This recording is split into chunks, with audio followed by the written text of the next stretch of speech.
Welcome back to another interesting video of trading basics, and in this video I'm going to show you how can you log in your Coinbase account into another device. So without any further ado, let's dive right into this exciting video.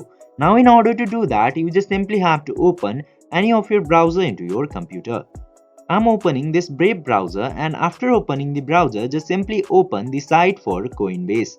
Now, you just simply have to click into this sign in button into here in order to log in your account into this device. After clicking into the sign in button, it will take a short amount of time to process and this tab will be opened. You just simply have to enter your email address into here and click to continue. Then just simply type your password into this box and again click to continue. Then it will ask to open the Coinbase app into your other device.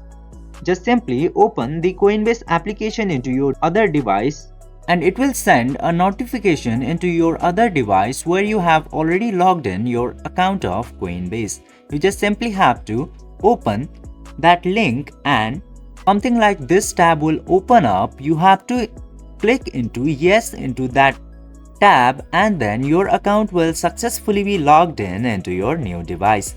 I hope this video was helpful for you. If yes, don't forget to like, share and subscribe to the channel to never miss another update. Thank you for watching the video.